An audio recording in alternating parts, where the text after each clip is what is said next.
Assalamualaikum warahmatullahi wabarakatuh.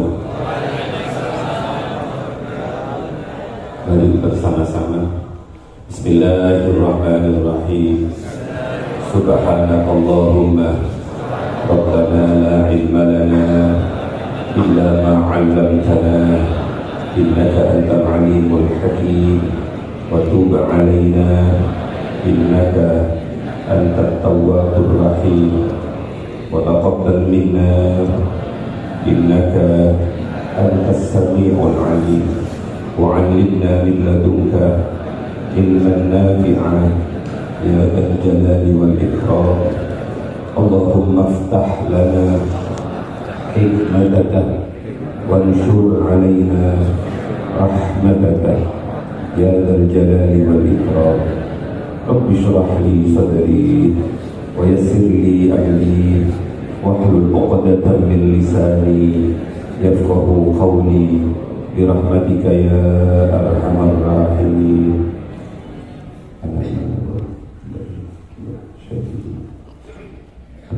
Al-Fatihah.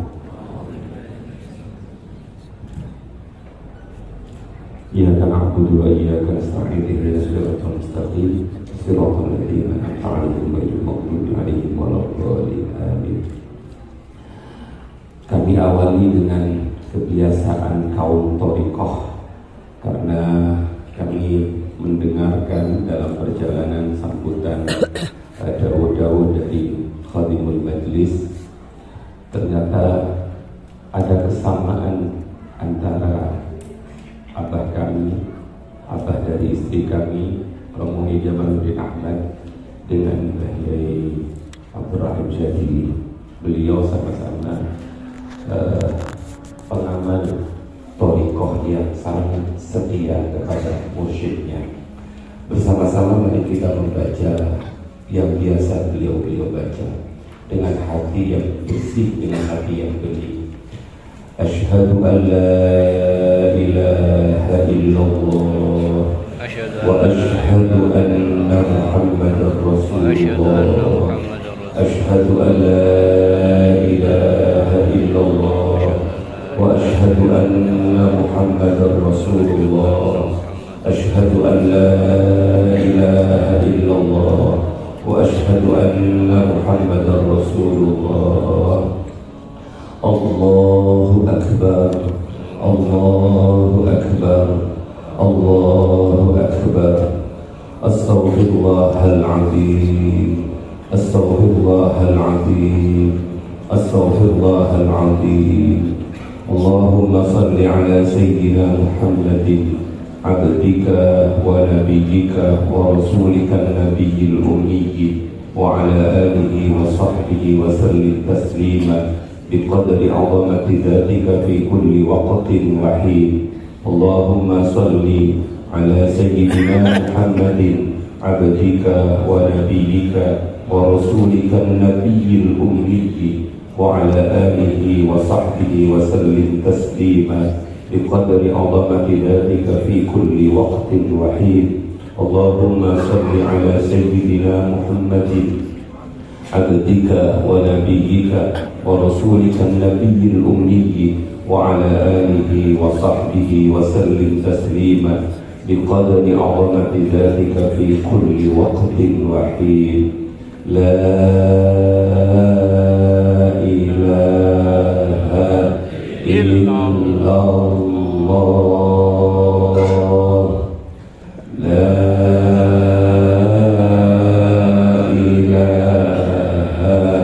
illallah, la ilaha illallah. Amma ba'du. Yang sangat kita muliakan, kita taati khadimul majlis Al-Karim Ibn Al-Karim Ibn Al-Karim Ibn Al-Karim Ibn Al-Karim Kiai Rafiul Hamid ingkang sangat kula muliakan, kula taati. Sayyidina Al-Habib Abdurrahman Barabbah bin Hashim ingkang sangat kula taati, kula muliakan. Mudah-mudahan dari tangan beliau berdua, dari lisan beliau berdua, dari kebijakan, kebajikan beliau berdua, terbuka pintu-pintu kebaikan, tertutup pintu-pintu kejelekan. Seluruh kiai, seluruh ibu nyai, wabil khusus Ibu Nyai Hajah Basiratul Hidayah binti Kiai Haji Muhammad Jamaluddin Ahmad, seluruh kawan-kawan kami yang dipilih oleh Allah, bukan dipilih oleh khatib, tapi dipilih oleh Allah, dikehendaki oleh Rasulullah menjadi khatib-khatib di tempat masing-masing, dan itu adalah jabatan yang paling mulia, jabatan yang seharusnya menjadi rebutan semua orang untuk bisa dekat sedekat-dekatnya dengan guru kita, sedekat-dekatnya dengan Rasulullah, sedekat-dekatnya dengan Allah Subhanahu wa ta'ala. Dahulu para sahabat itu sangat mencintai Rasulullah. Mereka mengamalkan dawuh baginda Nabi, ini kan jalan cinta ini topik seperti yang disampaikan oleh Pak Dokter tadi. La yu'minu ahadukum hatta akuna ahabbu ilaihi min nafsihi wa malihi wa waladihi wan nasi ajma'in. Tidak sempurna keimanan seseorang kecuali orang itu lebih mencintai aku lebih mereka cintai dibandingkan dirinya, dibandingkan hartanya, dibandingkan anak-anaknya, dibandingkan orang tuanya, dibandingkan siapapun. Kesempurnaan iman itu kaitannya dengan cinta. Karenanya boleh kita mencintai orang tua, boleh kita mencintai pasangan, boleh kita mencintai guru, tapi cinta kita berdasarkan cinta kepada baginda Rasulullah SAW yang puncaknya adalah mencintai Allah. Dalam dunia tasawuf, makom tertinggi, derajat tertinggi seorang salik itu adalah ketika beliau mencapai makom mahabbah. Makom-makom di bawahnya seperti makom taubat, makom khauf, makom tawakal, makom zuhud, makom-makom yang lain itu adalah sekedar pengantar menuju makom mahabbah. Kemudian dari makom mahabbah ini akan berbuah macam-macam sampai ada satu makom yang disebut dengan makom fana, buah dari mahabbah. Jadi betul sekali apa yang dipancangkan oleh guru kita, penuntun jalan cinta kita, bahwa kita harus betul-betul berusaha menjadi orang yang mencintai baginda Rasul, orang yang dicintai oleh baginda Rasul, dan itu dilakukan oleh para sahabat. Bapak-bapak, ibu-ibu pasti ingat ada seorang sahabat yang bernama Zaid bin Harithah. Ketika baginda Rasul dilempari di Taif, kalau baru umroh kemarin dengan istri, tahu Taif, baru tahu Taif kan? Jadi Taif itu ternyata indah. Jadi kalau langsung membayangkan penolakan kaum Taif terhadap baginda Rasul. Begitu Rasulullah dilempari berbagai batu oleh orang-orang stres itu, oleh orang-orang gendeng itu, oleh orang-orang yang tidak tahu tentang baginda Rasul. Yang dilakukan oleh Zaid, saya tidak ingin menceritakan Rasulullah karena sangat agung, tapi apa yang dilakukan oleh Zaid bin Harithah, beliau menjadi tameng hidup Rasulullah. Beliau memberikan badannya untuk menerima batu demi batu, yang penting jangan kena Rasulullah. Inilah yang harus menjadi tauladan kita ketika kita sudah mengikrarkan diri menjadi khatibnya Rasulullah. Siap enggak dilempari batu? Saya tanya nih, siap enggak? Enggak, kalau banyak, kalau kuat. Disimpan, dilempar berkat, siap? Itulah yang dilakukan oleh Zaid bin Harithah. Beda dengan Zaid bin Harisah, ada ayat yang sangat indah. Wallahu ya'simuka minan nas. Ya ayyuhar rasul, balligh ma unzila ilaik wa in lam taf'al fama ballaghta risalatah. Wallahu ya'simuka minan nas. Suatu saat para sahabat itu bergantian karena cintanya. Jangan sampai Rasulullah celaka. Pokoknya jangan sampai ada orang yang menyakiti Rasulullah. Lihat hujan Madura. Wah, mau bengal ke kiai, langkai dulu. Bayang-bayang saya. Mayat saya gitu. Orang Madura kayak Islam mau ke kiai. Luar biasa. Mereka siap mati. Itulah yang dilakukan oleh para sahabat karena ancaman demi ancaman sangat serius yang akan menyebabkan nyawa baginda Rasul hilang. Maka mereka bergantian, sama seperti kami panjenengan ketika musimnya ninja. Masih ingat bapak-bapak musim ninja? Kiai itu dijaga oleh santrinya gantian. Jangan sampai ada orang yang mendekat ke rumahnya kiai. Jangan sampai masuk. Jangankan masuk, mendekat saja pasti akan berhadapan dengan santrinya berlapis-lapis. Dan waktu itu kami menjadi komandannya. Di Tebuiran kami menjadi komandannya karena waktu itu kami berani kiai, sebab kami diberi ijazah oleh Mbah Yai Husain, dikasih makan nasi liwet, ikannya terasi. Katanya Mbah Yai Husain, makan ini nak, gak mempan senjata. Ini mempan berarti takdir. Wah, berani baca. Yang paling berat itu yang diberikan oleh Mbah Yai Sansuri Badawi. Mbah Yai Sansuri Badawi ini murid kesayangannya Mbah Hashim Ash'ari. Ketika pada masa penjajahan beliau mampu masuk ke dalam botol ketika dikejar oleh Belanda.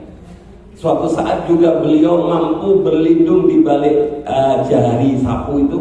Sapu lidi ditancapkan, kemudian Mbah Sansuri berlindung di baliknya. Sakti betul Mbah Sansuri. Maka kita sowan ke beliau, ingin jadi sakti seperti beliau. Sakti dadakan. Apa yang dilakukan oleh Mbah Sansuri? Yo takut, nak remotu, lo takut. Kulo di bahasa Madura. Saya kasih amanan kamu. Siap kiai. Baca ayat kursi, saya ijazahkan. Baca ayat kursi menghadap ke barat 100. Kemudian seperti tawaf, menghadap ke selatan 100, menghadap ke timur 100, menghadap ke utara 100, menghadap ke atas 100, menghadap ke bawah 100. Yang paling berat saat menghadap ke atas, Bapak. Tantangan. Yang paling enak itu saat menghadap ke bawah. Banyak kawan-kawan yang tertidur. Habis itu kita berani sekali. Ada bayang-bayang ninja, sudah kebal. Demikian. Itulah yang dilakukan oleh para sahabat. Setiap malam, setiap saat mereka bergantian menjaga kiainya. Apa yang terjadi? Allah Subhanahu wa ta'ala kemudian mengirim malaikat Jibril dengan satu ayatnya yang sangat luar biasa. Ya ayyuhar rasul balligh ma unzila ilaik. Wahai para khadim, wahai para pengurus, berdakwahlah. Balligh ma unzila ilaik. Sampaikan Rasul apa yang diwahyukan Allah kepada panjenengan. Wa illam taf'al fama ballaghta risalatah. Kalau kamu sudah tidak mau berdakwah, maka dakwah tidak akan terjadi selama-lamanya. Kemudian jaminan dari Allah bagi para pengurus, wallahu ya'simuka minan nas. Ini jaminan pada baginda Rasul. Pasti jaminan ini juga akan diberikan kepada para pecinta Rasulullah. Wallahu ya'simuka minan nas. Allah yang akan menjagamu dari manusia. Makanya gak pernah saya mendengarkan kiai goci itu gak ada. Kiai takut berdakwah itu gak ada.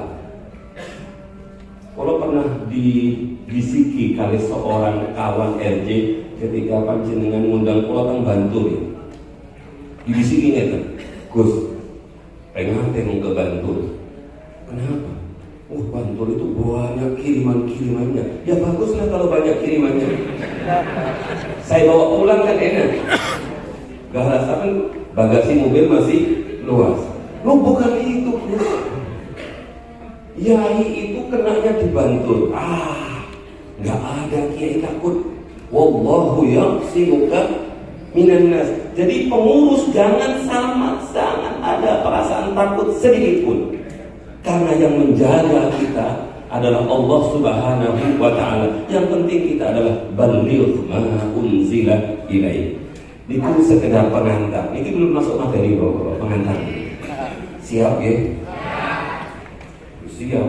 Allah sampai menggagalkan 2 acara gara-gara ini. Harus siap. Demi cinta Allah kepada sang penuntun jalan, cinta mudah-mudahan Allah masuk dan keluarga Allah dalam rombongan beliau Zumaro masuk surga bareng di bawah bendera Riyadul Jannah, di bawah bendera Nahdlatul Ulama. Di depan kita ada Bah Hashim, Bah Wahab, Bah Bisri, Bah Khalil, Bah Abdul Rahim, Bah Sadiri dan semuanya.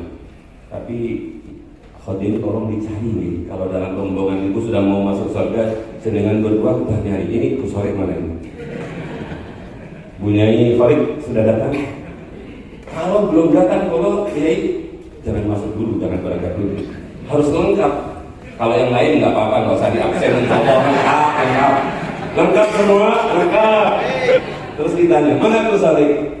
Kasih ke kamar mandi. Oke, nunggu beliau. Baru berangkat. Kalau nunut, surga nunut. Insya Allah, amin. Allahumma amin. Bapak-bapak, ibu-ibu, para pelayan Rasulullah, para pecinta Rasulullah. Abah kulo, Mbah Yai Jamal, sebelum kulo mempersunting putri beliau, diajak jalan-jalan, melihat pondok beliau yang ukuran waktu itu paling besar, bangunannya paling besar, semuanya paling banyak. Karena santri semacam kulo itu senang bertanya, tanyanya begini, ngapunten Kiai, saking pundi dana membangun seperti ini? Bagaimana caranya Kiai membangun seperti ini? Jawabannya satu, sholawat. Ini sama seperti tadi, sholawat, sedekah. Dan itu yang dilakukan oleh abah kulo, abahnya istri kulo, dan itu juga yang dilakukan oleh abahnya Gus Rofi. Jadi jangan menganggap konsep S3 ini konsep yang sederhana. Ini luar biasa. Dan ini harus dilatih, yang disebut dengan riyadhah, yang disebut oleh beliau tadi riyadhah. Niku yang pertama. Yang kedua, di Madura itu ada juga grup sholawat yang besar ya, di Bangkalan. Sampai Bangkalan itu disebut bumi zikir dan sholawat. Namanya pun Yai Fakhri almarhum al-Maghfurah. Rafakhri kebetulan kami sering juga diajak beliau bareng-bareng sholawatan, tapi di sana disebut dengan tawajjuhan. Beliau bercerita, pulau mendengar dari mulut beliau sendiri langsung pada pulau. Oleh Kiai dan bulan ini kayak Madura, bahasa Madura menghormati yang dapat piala. Tapi saya nggak pernah diundang ke Madura ya. Diundang ke pusat saja. Kayak kon Kefahri, dawuhnya Kefahri begini. Saya ini sudah berusaha sejak zamannya Abah berdakwah di Bangkalan dengan berbagai jenis dan metode sesuai dengan ilmu yang saya dapatkan di Indonesia dan di Arab. Bahkan saya pernah masuk, ini loh bapak-bapak yang sedikit-sedikit Allahu Akbar ini. Semua saya lakukan, tapi semuanya hasilnya sangat minim. Begitu saya ngajak mereka bersolawat, begitu saya menemukan konsep bersolawat, subhanallah, tertarik mereka, ribuan yang datang, sama seperti Riyadul Jannah.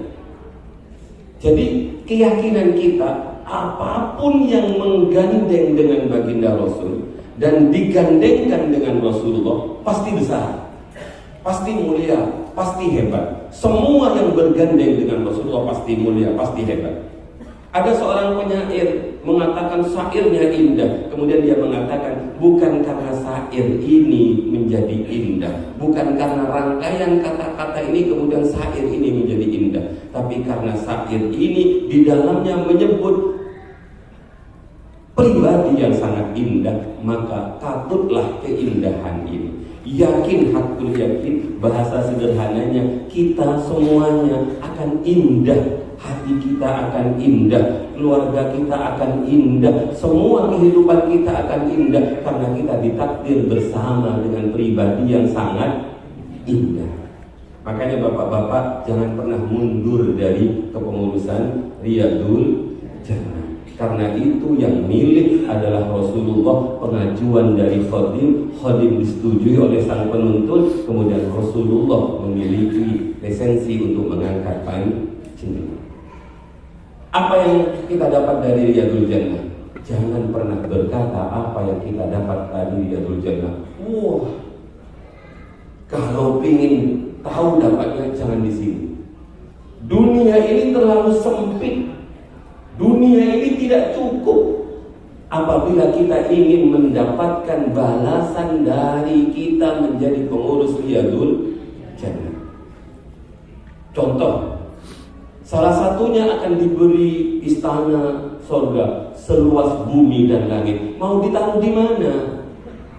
Batu sudah sempit. Ukuran berapa? Makanya di sini bukan tempat pembalasan. Pembalasan itu akan kita dapatkan kelak di akhirat. Yauma la yanfa'u malun wala banun. Jadi bapak-bapak itu yang pertama. Yang kedua, kalau jadi ingat, dalam bahasa yang sangat sederhana tapi dalam, Syekh Ibnu Athaillah itu jauh begini, wa man ahabbahu lam yu'thir alaihi syai'an. Siapapun orang yang mencintai Allah, kalau hunya itu dikembalikan ke Allah, kalau hunya itu dikembalikan kepada Rasulullah, siapapun orang yang mencintai Rasulullah, kalau hunya itu dikembalikan kepada guru kita, wa man ahabbahu, siapapun orang yang mencintai guru kita, lam yu'thir alaihi syai'an, maka dia tidak akan mengalahkan yang kita cintai, memenangkan sesuatu yang lain. Ketika ada panggilan Riyadul Jannah, maka panggilan-panggilan yang lain pasti kalah. Bahkan yang sakit pun, ya Allah, pakai nomor itu, pakai ambulan datang, kantor safari tok, soalnya safari nomor safari buku. Jadi beliau menganggap majelis Riyadul Jannah itu seperti wukuf pentingnya, sehingga sakit-sakit pun harus datang. Karena apa? Karena tidak akan memenangkan yang lain.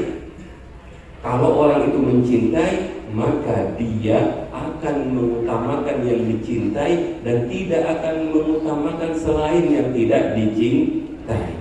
Para hadirin yang dirahmati oleh Allah, mari kita masuk kepada materi. Baru masuk dulu Pak. Bismillahirrahmanirrahim. Niki permintaannya, saya harus menyampaikan apa? Kiai, permintaannya panitia ini. Dasar dakwah. Bismillahirrahmanirrahim. Besok mau beli HP yang lebih bagus, yang lebih besar. Karena ada istri biasa yang belikan beliau. Disampaikan di depan umum. Bismillahirrahmanirrahim. Matanya sudah agak-agak begini soalnya.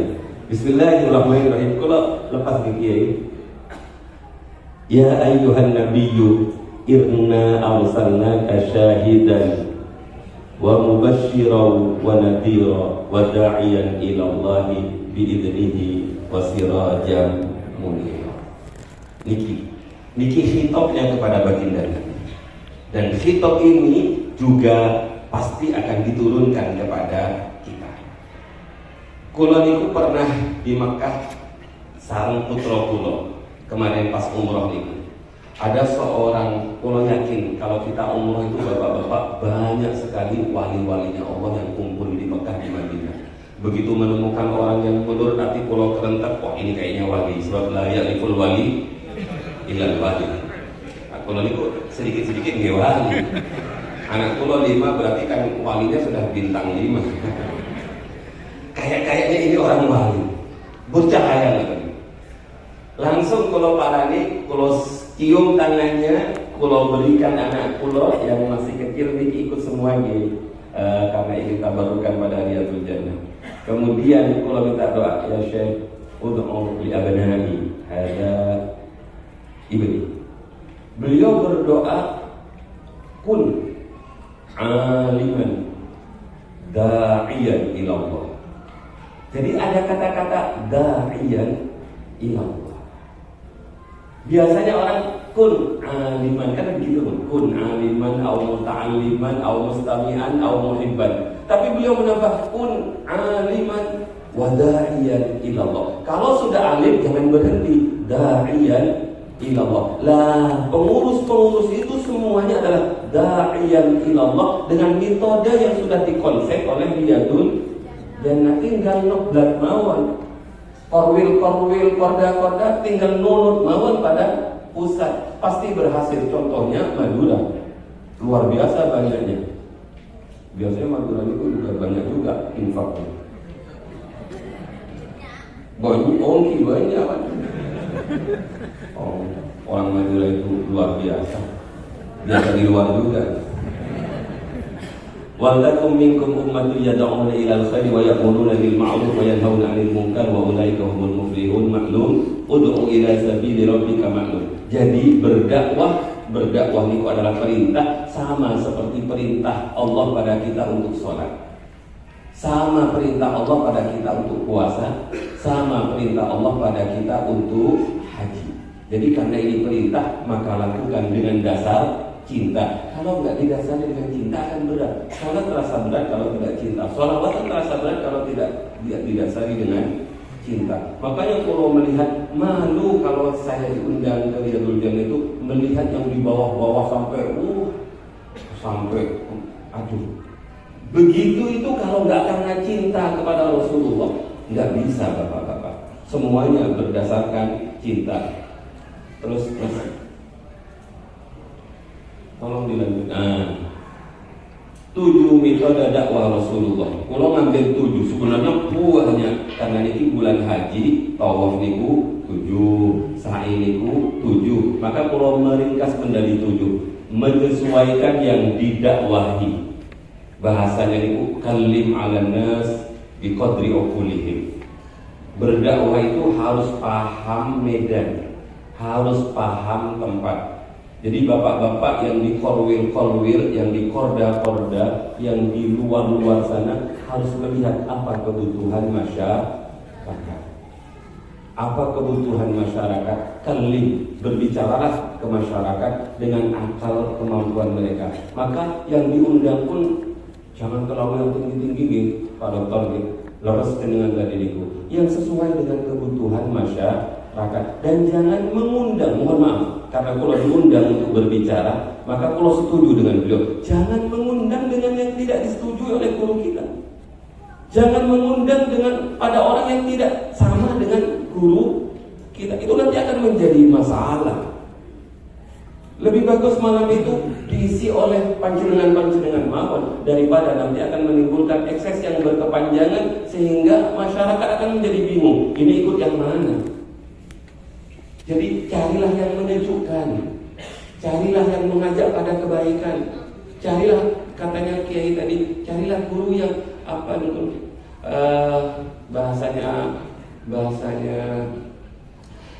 Hujjatul Islam Abu Hamid Muhammad bin Muhammad Al-Ghazali itu carilah guru yang mengajak lari dari permusuhan menuju persaudaraan, minal adawati wa ila akhwah. Jadi permusuhan menjadi persaudaraan. Jangan sampai panjenengan-panjenengan yang menjadi pengurus niku ngundang yang mana ngajinya itu tidak sesuai dengan maulid yang dibaca. Jadi carilah yang sejuk. Sudahlah, kita ambil yang sejuk-sejuk saja bapak-bapak, pasti tambah besar. Jangan membuka ruang konflik. Jadi kalau setuju, ukurannya siapa? Sang penuntun jalan. Urusannya keputusannya siapa?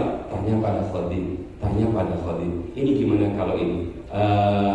Al-khuruj minal khilaf mustahabun. Keluar dari khilaf itu disunnahkan. Jadi kalau ini masih diragukan, jangan diundang. Masih banyak yang lain. Yang kedua, pertama itu sesuai dengan medan. Yang kedua, mempersaudarakan. Rasulullah begitu pernah ada seorang peneliti dari barat itu, apa konsep Rasulullah dalam waktu yang hanya 24, 23 tahun atau 22 tahun beliau a'la wa la yu'la alaih. Islam itu tertinggi dan tidak ada yang lebih meninggi dari Islam. Ternyata setelah diteliti, konsepnya Rasulullah itu adalah mempersaudarakan. Beliau mempersaudarakan sahabat Muhajirin dengan sahabat Ansor, dan itu sering kalau sampaikan pada majelis Riyadul Jannah. Jadi kalau bisa cari sebanyak-banyaknya jamaah dengan konsep ukhuwah. Ini adalah tali silaturahim. Yang kita baca adalah sholawat, kemudian kita ngaji, selesai. Ukhuwah, itulah yang dilakukan oleh Rasulullah. Rasulullah membuat sebuah konsep yang luar biasa, mempersaudarakan kaum Muhajirin dan kaum Ansor. Wah, ini ceritanya panjang, tapi baru saya diceritakan makin di forum yang lebih besar mau. Yang nomor selanjutnya, menghargai nilai-nilai kemanusiaan. Jadi semua pengurus wajib menghargai nilai-nilai kemanusiaan. Kalau masih ingat, kalau membahas lapor agung itu, karena kalau masih nyimpan videonya dibantu. Menghargai nilai-nilai kemanusiaan itu satu contoh begini. Suatu saat Rasulullah itu turun dari unta, menghormati pemakaman seseorang yang kemudian oleh sahabat diprotes. Ya Rasulullah, alaisa huwa Yahudi? Bukankah dia yang dimakamkan itu seorang Yahudi ya Rasul? Kenapa baca dengan repot-repot turun dari unta kemudian berdiri di sampingnya jenazah orang itu? Nabi balik bertanya, bukankah dia manusia? Jadi kalau mereka bertanya para sahabat, bukankah dia Yahudi ya Rasul? Ya Rasul balik bertanya, bukankah dia manusia? Subhanallah, tidak melihat agamanya Rasulullah, tapi melihat dia adalah sebagai manusia. Karenanya hebatnya Rasulullah itu, wa ma arsalnaka illa rahmatan lil alamin. Berapa banyak dalam sejarah itu orang Yahudi, orang Nasrani begitu melihat Rasulullah tertarik masuk Islam. Ketemu Rasulullah masuk Islam. Mendengar cerita Rasulullah masuk Islam, membaca sirah Rasulullah masuk Islam. Kenapa? Karena Rasulullah memang orang yang penuh dengan kasih sayang. Hatinya itu penuh dengan rasa cinta. Karenanya dalam sebuah pernyataan Rasulullah itu mengatakan umat itu seperti laron, dan laron itu senangannya ingin mendekat ke lampu. Kalau mereka mendekat ke lampu pasti jatuh celaka.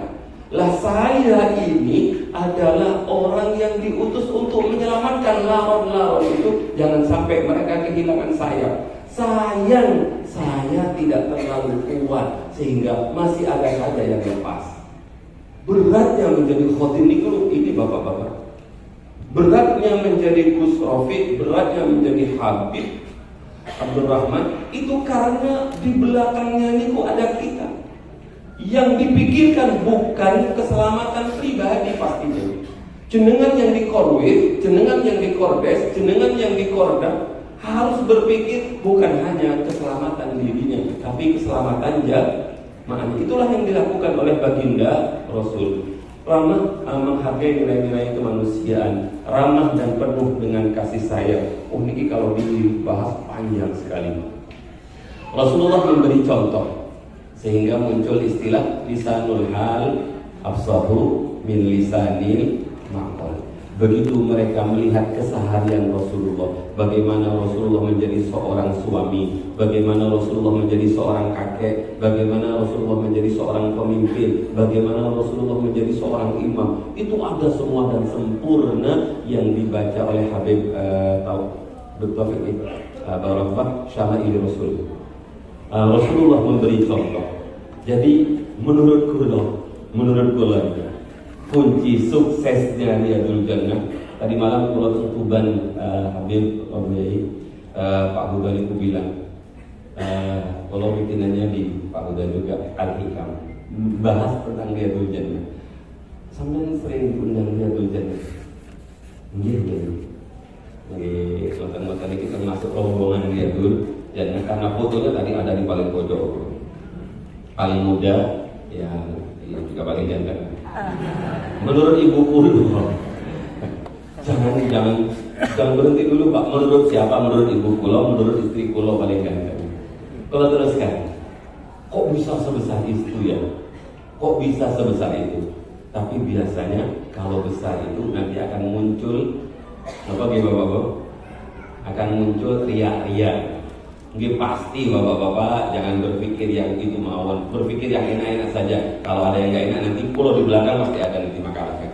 Memberi contoh lah, pengurus-pengurus itu harus memberi contoh. Ya kalau contohnya nggak hasanah berarti nggak pas menjadi pengurus. Harus dilakukan apa? Reshuffle. Nah ini nggak pantas menjadi pelayan Rasulullah. Ini nggak pantas menjadi khadimnya Riyadul Jannah di tingkat manapun. Ya dinasehati dulu. Kalau tidak bisa, mas kayaknya sampai nggak pas, sampai pasnya dari jamaah saja. Lebih tidak banyak tanggung jawab. Sebab nanti yang dilihat, loh itu, hanya gara-gara dua orang yang besar ini akan menjadi rusak. Bukankah ada kata-kata susu sebelanga, susu setangkir gitu, susu sebelanga rusak gara-gara setitik nilai. Jadi jangan sampai nilai ini merusak kesucian susu. Hadirin yang sangat walaupun jangan berkata ini ma'ul kasir, ini air yang sudah mencapai kullatain yang tidak bisa dirusak. Nggak usah bapak-bapak, nggak usah pakai fikih, pakai tasawuf mau. Kalau air besar itu kan nggak apa-apa karena najis kecil-kecil, malah justru enak. Dia buatan kalau buatan itu sabar ketika ditolak. Jadi jangan berharap dakwah kita itu selalu diterima. Pasti suatu saat ditolak. Penolakan manusia itu sebenarnya itu adalah jeweran dari Allah kepada kita. Mungkin kita tidak terlalu serius malam harinya katanya Al-Wahyai tadi. Mungkin kita tidak terlalu serius bersungguh-sungguh dialognya sehingga kita ditolak. Kalau kita sudah serius dan ditolak, lari ke atas. Rasulullah saja ditolak. Makanya kata-kata ud'u ila sabili rabbika bil hikmati wal mau'izatil hasanati wajadilhum billati hi ahsan. Akhir ayat itu apa? Inna rabbaka huwa a'lamu biman dhalla an sabili. Allah itu sudah paham mana yang man dhalla an sabili. Wa a'lamu bil muhtadin. Allah paham mana yang akan mendapatkan hidayah. Jadi bukan urusan kita. Dakwah itu ada yang dhalla an sabili, ada yang muhtadin. Kewajiban kita hanya sekedar ana muballighun wa antum mustami'un wa innamal huda hudallah. Kita hanya sekedar berdakwah, ngajak mereka bersolawat. Urusan mereka mau wa innamal huda hudallah. Ini artinya apa? Jaga keseimbangan hati kita. Jangan sampai ketika kita besar itu menganggap hasil jerih payah kita. Itu adalah karena Rasulullah. Wa innamal huda hudallah. Senantiasa mendoakan. Ya bapak-bapak bukan usah dibahas ini. Kiai Rahim, Bahyai Jamal, Yai Bahyai Syadili, semua kiai-kiai besar itu kekuatannya di belakang ini bapak-bapak. Kekuatannya di doa. Lah, kalau kita hebat karena doa leluhur kita, pertanyaannya sekarang bagaimana nasib anak kita kalau kita nggak berdoa? Pun terakhir Mas dinaikkan manajemen konflik ala Rasulillah. Ini harus disampaikan harus disampaikan. Karena konflik itu bukan sesuatu yang tabu, sesuatu yang ada. Makanya dalam sejarah itu wonten perang Jamal perang sesama muslim antara pasukan Muawiyah dan pasukan Sayyidina Ali. Ada perang yang di situ ada Sayyidatina Aisyah dan lain sebagainya. Jangan takut dengan konflik. Konflik itu justru akan menjadikan kita memperkuat silaturahim. Bagaimana Rasulullah menangani konflik di antara para sahabatnya? Pertama, mengutamakan kesetaraan dan kesamaan. Cai pun yang betul, ada cetak, ada sopoh. Jangan sampai ada yang dikepalakan, ada yang dikakikan. Maksudnya sama di hadapan Rasulullah, sama di hadapan Allah. Inna akramakum indallahi atqakum. Tidak ada keutamaan antara orang Arab mengalahkan orang Madura. Tidak ada keutamaan orang putih mengalahkan orang hitam. Semuanya sama. Yang mempengaruhi itu adalah ketakwaan. Makanya Rasulullah mengutamakan kesetaraan dan kesamaan. Dan ini nyata dilakukan oleh baginda Rasul ketika terjadi konflik di tengah masyarakat tentang siapa yang seharusnya meletakkan Hajar Aswad. Hebatnya Rasulullah memberi contoh. Siapa yang harus meletakkan Hajar Aswad? Bukan mereka yang paling kaya, bukan mereka yang paling bagus sholawatnya, bukan mereka yang paling begini, paling begini. Rasulullah mengadakan kesetaraan. Beliau ambil serban, kemudian digelar, Hajar Aswad ditaruh di atas. Karena memang waktu itu kesepakatannya yang berhak menaruh Hajar Aswad pada tempatnya adalah orang yang pertama kali masuk masjid. Nah, siapa yang pertama kali masuk masjid? Pasti Rasulullah. Tapi kemudian Rasulullah menggelar serbannya, kemudian para kepala kabilah, korda itu, korwil itu diundang untuk memegangi pucuk dari sorban itu. Dipegangi sehingga tidak ada satupun yang merasa terkalahkan. Mereka mengangkat bareng-bareng Hajar Aswad itu ke dekat tempatnya. Kemudian dengan tangan yang mulia Rasulullah mengambil Hajar Aswad itu ditaruh di situ. Konflik selesai karena ada kesetaraan dan kesamaan. Hari ini kalau berharap, walaupun walaisan dzakaru kal unsa, laki-laki tidak sama dengan perempuan, hanya masalah fisik, tapi masalah kesempatan mendekat kepada Rasulullah harus sama. Kesempatan mendapatkan pendidikan juga harus sama. Sholawatan juga harus sama. Sekedar usul para korda-korda itu, kalau ada sholawatan itu paling tidak jangan hanya yang laki-laki itu yang di depan, perempuan juga di depan tapi sebelah sana. Yang penting kan tidak mukhtalithah, tidak ikhtilaf. Jadi harus ada kesamaan.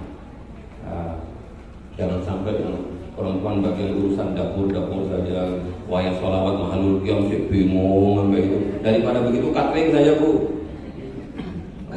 Catering mawon, jangan ngurusin kan. Ya, kami juga ingin menyambut Rasulullah. Ketika Rasulullah hadir, semua pengurus itu harus sama-sama berdiri menyambut kehadiran baginda Rasul. Bahasa Jombangnya setor muka. Lu undangan kadang-kadang setor muka. San hadir, di absen nih. Itu kalau undangan di Jombang itu kadang-kadang hadir itu mau sekedar setor muka. Itu orang hadir, itu orang gak hadir. Undangan kecil seperti itu setor muka. Apalagi ini yang hadir adalah Rasul. Maka setorkan muka kita. Ya Rasul, kalau ada paling depan. Ya Rasul, kalau di sini. Ya Rasul, kalau di sini. Kata Rasulullah, iya saya tahu semuanya. Subhanallah. Yang terakhir, menempatkan secara proporsional. Niki langkah kedua, kalau sudah tidak bisa kesetaraan, tempatkan secara proporsional. Kisah yang sangat indah ketika dalam perang Hawazin, kalau betul salah, itu Rasulullah mendapatkan harta rampasan perang yang lumayan banyak. Yang dilakukan oleh Rasulullah itu memberikan harta rampasan perang ini kepada kaum muhajirin dan kepada orang-orang yang mu'allafati qulubuhum, orang yang masih diayem-ayem hatinya. Kebijakan Rasulullah itu ditentang dan banyak sahabat yang menentangnya karena ada 1-2 orang yang mempengaruhi sahabat-sahabat. Jadi konflik itu kadang-kadang muncul dari 1-2 orang. Bahasa malam itu ularnya gitu, ularnya mempengaruhi sahabat-sahabat yang lain. Rasul sudah tidak adil, Rasul sudah lebih mengutamakan kaum muhajirin, kita sudah tidak diberi bagian dalam harta rampasan perang. Mereka kemudian memberanikan diri bertanya kepada baginda Rasul, Ingat bapak-bapak, ibu-ibu, kebijakan khodim itu pasti sudah melalui musyawarah dan melalui isyarat yang lewat istikharah. Kalau panjenengan tidak setuju dengan kebijakan pusat, jangan membuat makar. Tabayyun, in ja'akum fasikum binaba'in fatabayyanu, klarifikasi. Pintu Habib Abdurrahman bin Hashim Barakah terbuka lebar. Pintu Al-Karim Ibn Al-Karim juga terbuka lebar. Datang tokoh pintu, ngapunten Habib, ngapunten Kiai, kula badhe tanggap masalah niki. Pasti akan dilayani karena kita adalah keluarga. Apa yang dilakukan oleh sahabat-sahabat Ansor itu? Ya Rasul, kenapa kami dikalahkan dalam urusan pembagian ini? Kenapa panjenengan lebih berpihak kepada mereka? Jawaban Rasulullah niku bapak-bapak kula tulis. Kesan itu dengan mantap. Niki bukan hafalan. Ya ma'syaral ansar. Jadi setelah dijawab mereka tenang. Ya ma'syaral ansar, wahai kaum ansar, wahai kalangan kaum ansar. Ama tardawna ayyadhaban nasu bid-dunya wa tadhabuna bi Muhammadin. Ama tarawna, apakah kalian apakah kalian ridho? Tidak ridho. Mereka kaum Ansor itu pergi bersama dunia. Wa tadhabuna bi Muhammadin, sedangkan kamu mendapatkan Muhammad. Mereka pulang dengan membawa harta rampasan perang, tapi kalian gak dapat harta rampasan perang, tapi kalian masih tetap bersama saya. Apakah akan saya balik? Kalau urusan ini kata Rasulullah tidak tahu ini. Apakah saya akan balik? Mereka dapat saya, kamu dapat harta. Jadi kemudian begitu Rasulullah mengatakan, apakah kalian tidak ridho kalau mereka pulang dengan membawa harta rampasan perang, sedangkan kalian tidak membawa rampasan perang, tapi membawa jiwa raganya Muhammad. Setelah mereka dikasih keterangan seperti itu, semuanya menangis karena merasa telah suudzon terhadap Rasulullah. Kemudian mereka taslim. Sejak saat itu mereka itu tidak pernah mempertanyakan kebijakan Rasulullah. Sebab wa ma yantiqu 'anil hawa in huwa illa wahyu yuha. Maka telinga sakit dalam sampai akan mungkin-mungkin sesalahnya kali tidak Allah Subhanahu wa ta'ala.